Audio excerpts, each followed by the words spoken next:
Hello everyone, now we begin with a story that slides in like a whisper but ends like a thunderclap. You're standing in line at the airport, overhead bins clacking, the scent of overpriced sandwiches wafting through the air, and you're one seat away from comfort. First class, row 1, where the orange juice comes in glasses, not plastic cups. But today, you're not the one easing into that leather seat. Because you've just handed over your ticket. To a stranger, and not just any stranger. A man with a face stitched like a patchwork quilt. A veteran, clearly, with burns so deep they look like time forgot to heal him. You give him your seat without a second thought. No announcement. No fanfare. Just a nod, and you turn away, back to coach. That's where this begins. And you probably won't survive this without needing a few deep breaths. Because what happens next? Well, it's not what people expect when they give a little. Sometimes, kindness doesn't echo, it detonates, so, before you get comfortable, take a moment to like the video and subscribe, but only if you genuinely enjoy what I do here, and hey, drop your location and local time in the comments. Let's see where in the world you're listening from. Now, relax, maybe turn on the fan for some soothing noise, and let's get into today's story. You didn't plan to fly first class. It was one of those quirky airline glitches, upgrade for $25. You clicked without thinking. You didn't feel fancy, just lucky. Seat 3A. Window seat. Extra legroom. And maybe, just maybe, that tiny cloth napkin they give out that makes you feel like royalty for 2 hours. Boarding was slow. You're inching forward behind someone wrestling a yoga mat into a too small overhead. The gate agent calls pre-boarding for military service members and wounded veterans. A few people shift awkwardly in line. No one boards. Not yet, then you see him. He doesn't limp. He trudges. A desert tan duffel slung over one shoulder, and what's left of his right hand grips a tattered boarding pass. His face is melted. That's the only word that fits. But he walks like he's done this 1,000 times, walked into rooms full of stares and whispers and children tugged quickly behind their mother's legs. You glance down at your own ticket. 3A. His eyes scan the cabin, then look down at his stub of a seat number. Coach. Way in the back, you don't think. You just speak, take mine. He looks at you like you've offered him a planet. It's fine, you add, already swapping the tickets. I'd rather sit near the snacks anyway. He doesn't thank you at first. Just blinks. Then nods. It's not dramatic. It's barely noticed. The flight attendant doesn't say anything. A few passengers watch, but no one claps or records it for social media fame. The overhead bin closes. The plane taxis out. You're now squeezed between a guy who smells like salami and a teenager chain-watching horror movies. But strangely, you feel better than if you were cradled in leather up front. You picture him there, sipping a cranberry juice, and it settles something inside you. You forget about it by the time the plane lands, but he didn't. 2 weeks pass, you're at your small farm.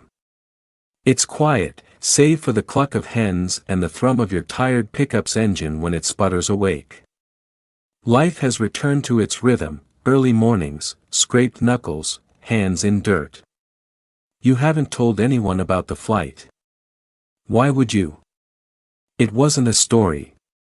It was just a moment, until the letter comes. It's not in an envelope. It's folded with military precision and tucked under a heavy stone on your front porch. No return address. No name. To the woman in seat 3A, thank you for seeing me before my scars. That's all it says, but it feels like thunder wrapped in paper. You scan the horizon. Your dog barks once toward the distant tree line. Nothing. Just fields and birds. Still, something stirs inside you, a quiet alertness, like something's about to arrive. You just don't know what, and you won't have to wait long. 3 days after the letter, it starts, not with a bang or a dramatic entrance, no, it begins with a low hum. You know your land. You know the sound of your tractor, the wind against the barn's tin roof, even the neighbor's Harley 2 miles off. But this is different.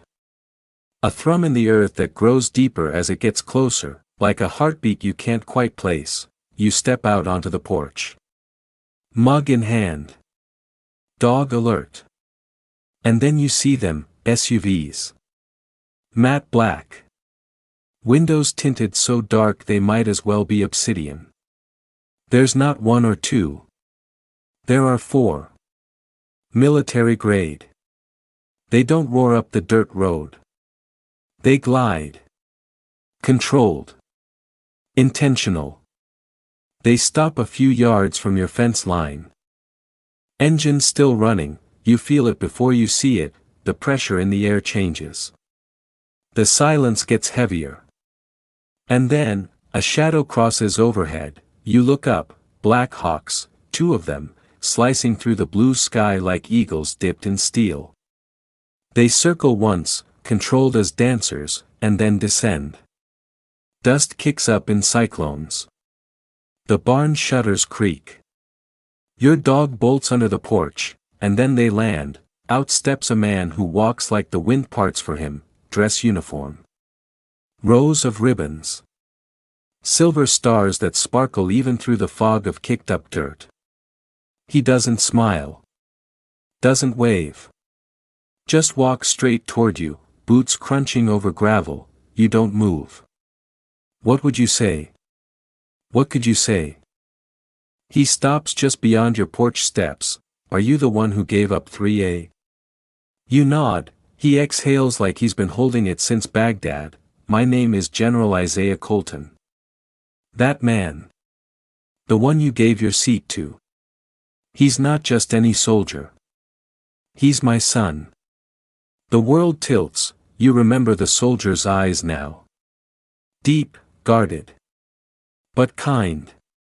There was something unspoken there, and now it lands like a freight train. This wasn't just a wounded warrior.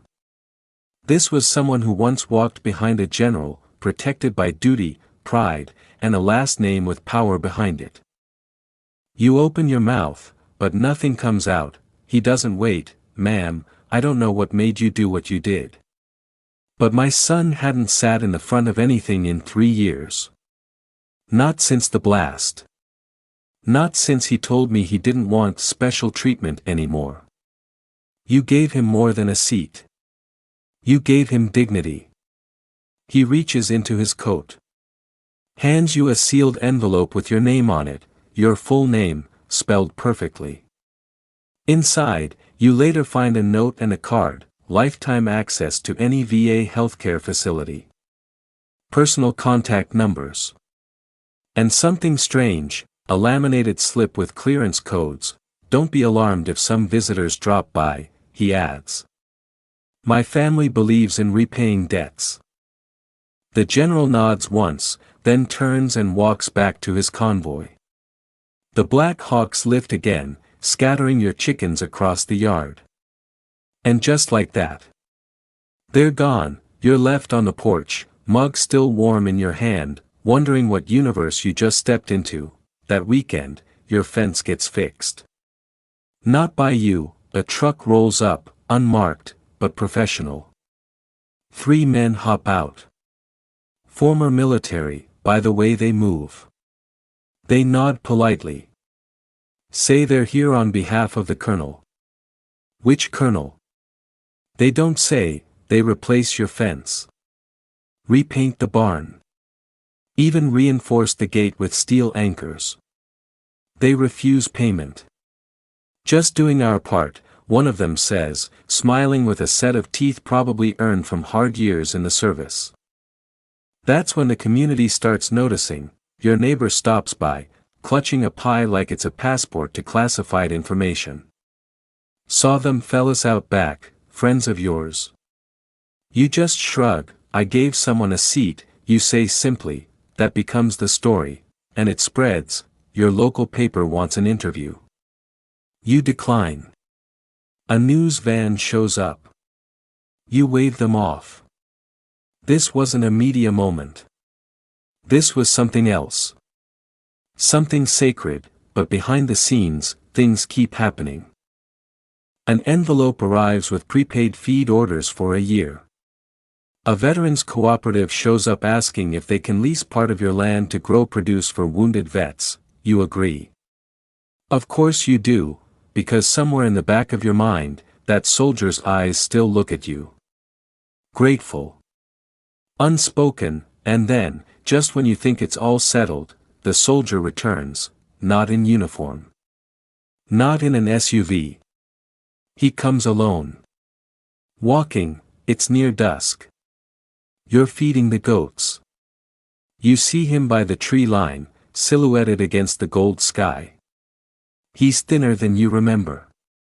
But stronger, somehow. He raises one hand in greeting, you walk over, he doesn't say much. Just thanks you. Properly, this time. Introduces himself, Daniel Colton. Everyone kept trying to help me by making me forget what happened, he says, voice low. You helped me remember who I still am. You don't hug him. It doesn't feel like that kind of moment. But you nod. You both nod, then you ask him something you've been wondering since that flight. Why didn't you want to sit in first class? His smile is crooked, sad. Because I didn't think I deserved to sit where people could see me. You take a breath. Well, you say, then maybe they're the ones who don't deserve to look. He smiles again. This time it sticks, and then he turns, heading back down the road, into the sunset, like some myth that borrowed your life for a chapter. Weeks pass, and your life becomes something out of a book no one dared to write. What starts as a single act of kindness keeps unfolding, echoing into places you didn't even know existed. You wake up each day before sunrise, like always, but now there are new rhythms on the farm, unexpected footsteps, unexpected voices, and unexpected stories. It begins with the letters, handwritten. Folded neatly. No return address. Postmarked from places you've never been, Fort Benning, Camp Lejeune, Ramstein Air Base. They begin simply, I heard what you did. My brother was burned in Fallujah. No one looked at him for 3 years. Thank you.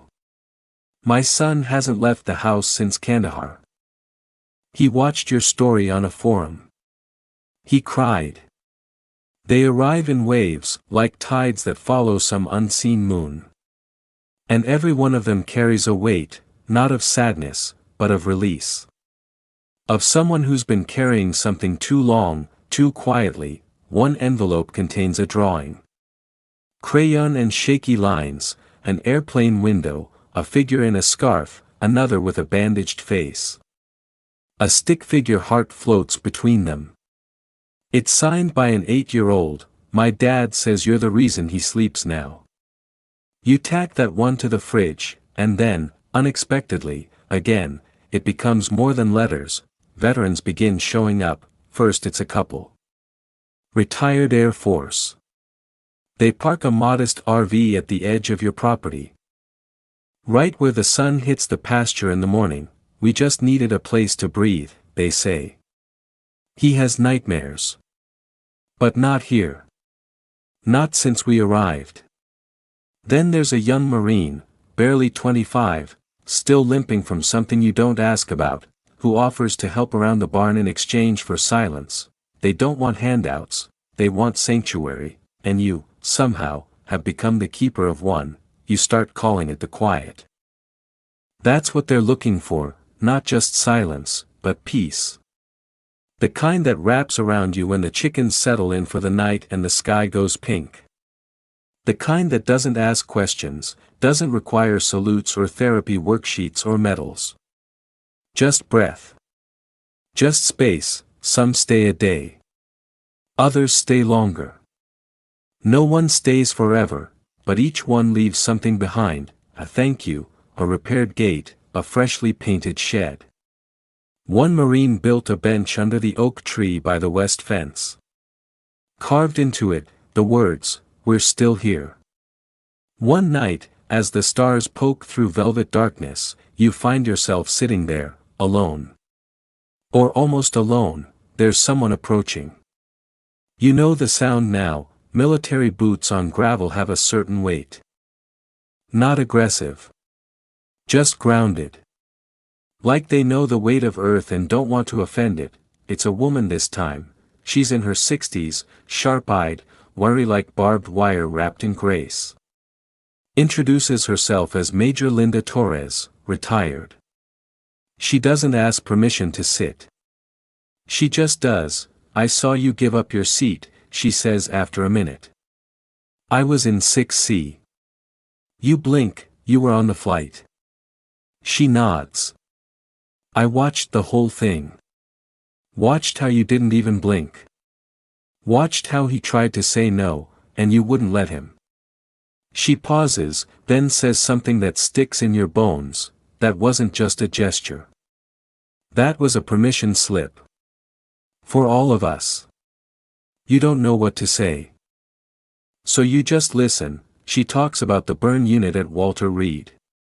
How many of them ask for the curtains to stay closed? How many flinch at their reflections? "It's not the pain," she says. "It's the shame." As if they've failed by surviving. She looks at you like she's assessing a strategy. "You want to keep helping?" She asks. You nod. Of course. She gives you a number. It connects you to something called Echo Quiet, a low-profile veteran initiative focused on reintegration through land-based healing. Farming. Nature. Animals. No press, no parades. Just dirt under fingernails and sun on scarred skin. You sign up. Not as a leader. Not as a partner.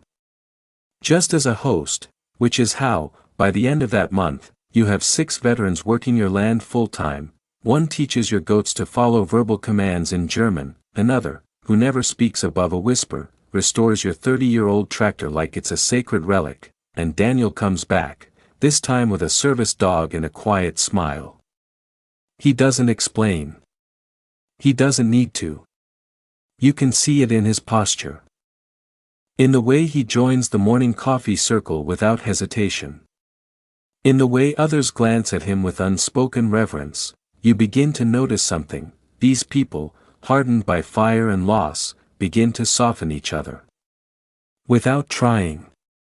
Without planning, one day, a young vet who hadn't spoken in 2 weeks cracks a joke over eggs, the whole table erupts, and just like that, something lifts. This isn't a rehab center.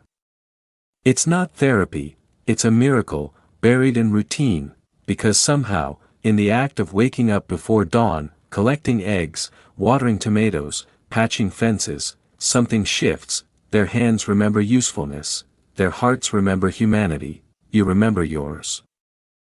And then, on a Tuesday like any other, a box arrives, no note. No sender, inside, a single first-class plane ticket. Open destination. No expiration, you know who it's from, and you know what it means. The morning the SUVs arrive, the rooster crows late, that's the first sign something's off. The second is the dust, kicked up like a storm down the long gravel drive. You hear it before you see them. Engines low and smooth, the kind you only get in high-grade military vehicles. Not the kind that turn up on a sleepy farm in a town with no traffic lights. You're at the fence line feeding a stubborn goat named Fergus when the line of matte black SUVs rounds the bend and slows to a halt outside your gate. There are 6 of them. Each identical. Tinted windows, government plates, antennas twitching like insect feelers. You freeze, you're not afraid, exactly. But your heart starts doing strange math. You run through your mental checklist. No one's gone AWOL, the farm's up to code, no shady donations in the mailbox. And yet, 6 SUVs don't show up for a friendly visit, the doors open in synchronized clicks, men and women in military dress step out, some in decorated uniforms, others in civilian clothes with postures that scream former ops. No weapons drawn. No shouting. Just presence. Serious, unmistakable presence. Daniel steps out from the barn, his shirt covered in hay. He squints at the convoy, then walks over and gently takes the feed bucket from your hands. You might want to wash up, he says, voice calm. You blink. Do I want to know? He gives you a small smile. You're about to. At the center of the group stands a tall man, silver hair, polished boots, and the kind of gravity that makes you stand straighter just being near him. He steps forward and offers his hand. General Marcus Ellison, he says. May we come in? He says it like a question, but you know it's already an answer. You open the gate, they don't rush. They move like people trained to read terrain, even if it's just a chicken coop and a vegetable garden. One of them nods approvingly at the beehives. Another pauses at the bench under the oak tree, tracing the carved words with reverent fingers. General Ellison walks with you down the path toward the house, flanked by 2 aides and one sharply dressed woman carrying a leather-bound folder. You offer coffee. He accepts. Inside, seated at your kitchen table, the general opens the folder. This, he says, sliding it toward you, is a formal commendation from the Department of Defense. Recognizing your farm as an unofficial, yet invaluable, reintegration site for wounded veterans. You stare at the words, you blink, then you laugh, just once, too loud, too sharp. I'm not even a therapist, you say. No, he replies, you're better.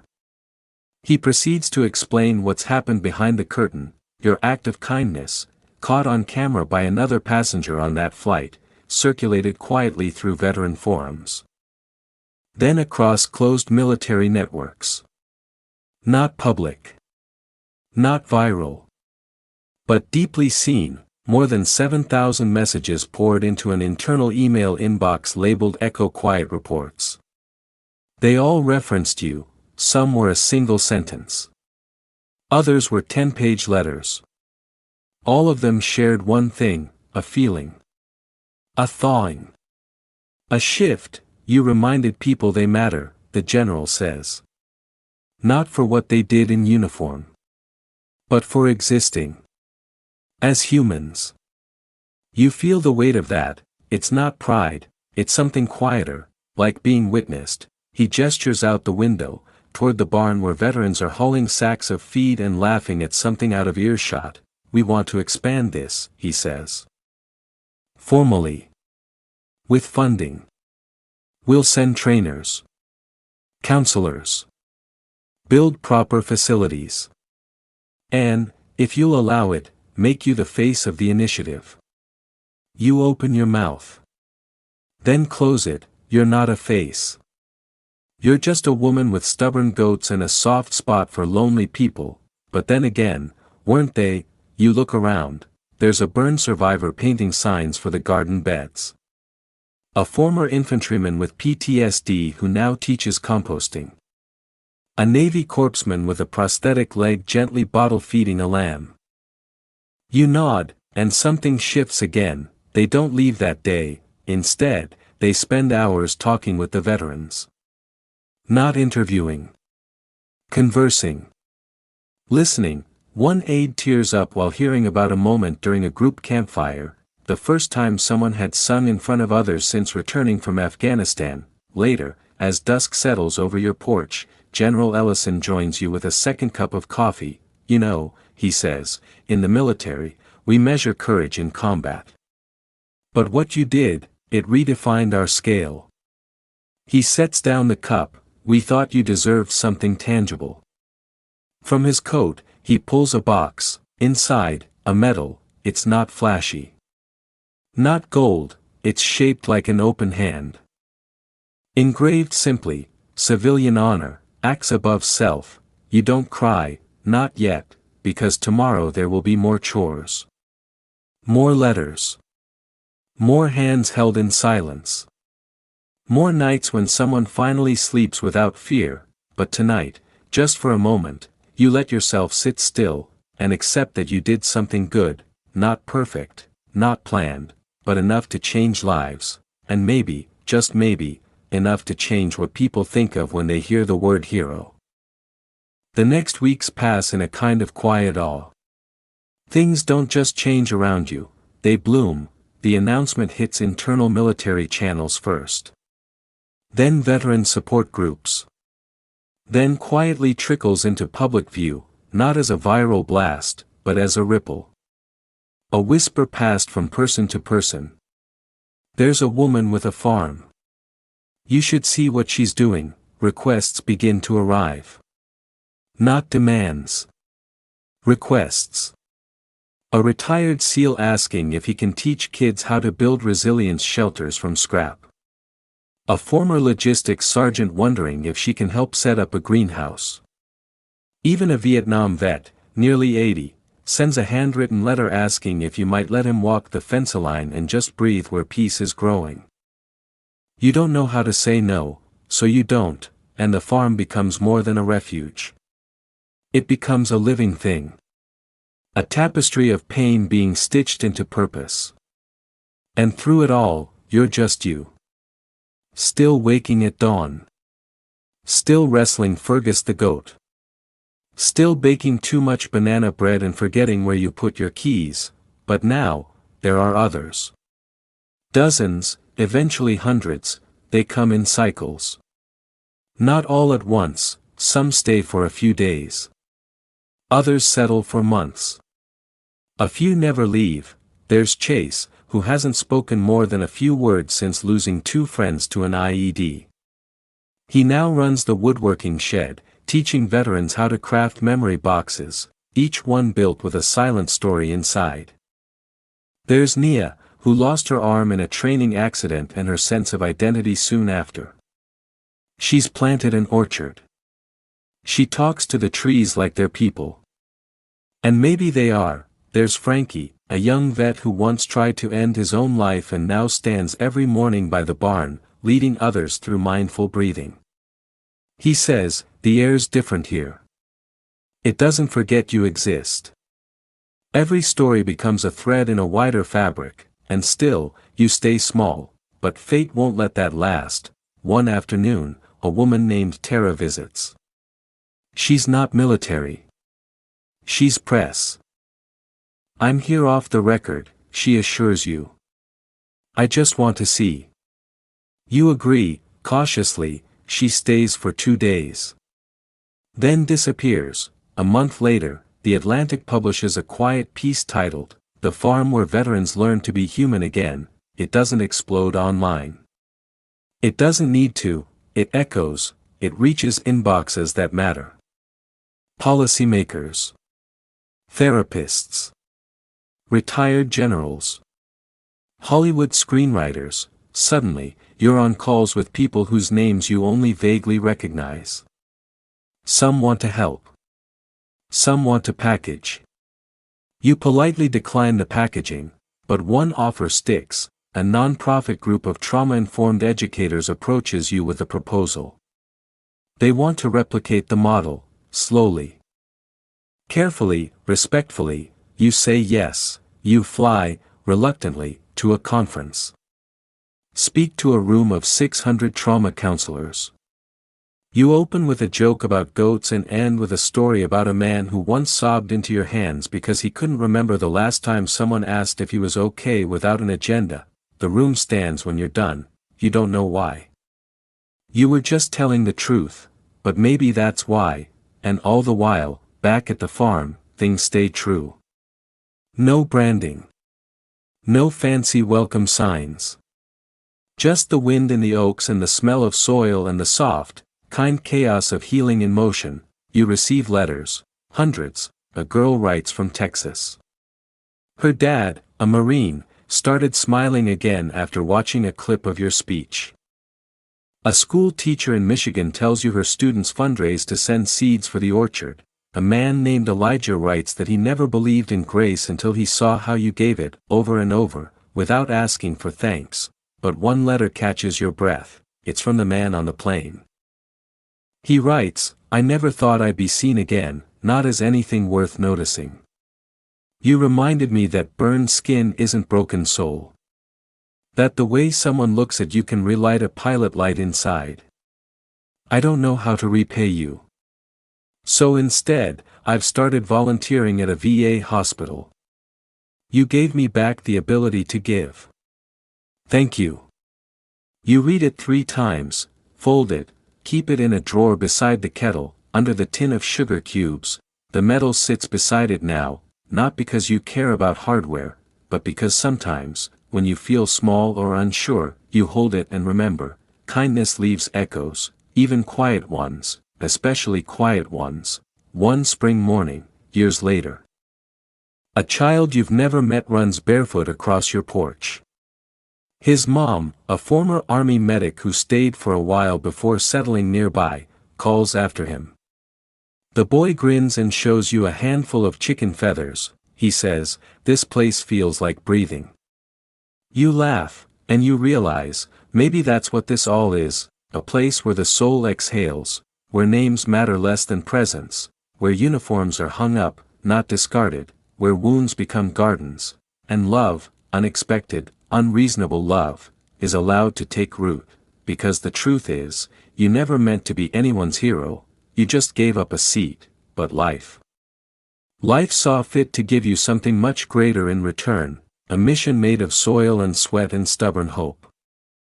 And in that, you found not just purpose, you found a family. So now, as the sun sets over that quiet stretch of farmland, and the shadows of the trees stretch long across the field, you let the day settle in your bones. There's a stillness that comes after great motion, a calm that hums under your skin, as if the world has exhaled with you. You think of all the hands that passed through here, some shaking, some scarred, some simply searching for something they couldn't name. You think of how many were able to sleep through the night for the first time in years, how many smiles returned like migrating birds, how many small, everyday moments turned sacred again, watching bees, baking bread, planting hope, and you realize something soft and beautiful. You were never just helping others heal. You were healing too. This land didn't just offer safety. It taught renewal, and maybe that's the lesson buried in the dirt, in the letters, in the echo of footsteps across the barn floor. That healing doesn't have to be loud. That you don't need a uniform to change the course of a life. That sometimes, all it takes is noticing someone. And giving them your seat. Now, the stars are out, the goats are quiet, the porch creaks as you rock gently, wrapped in a shawl, sipping something warm, and the world, in all its bruised beauty, feels a little kinder tonight, because of you.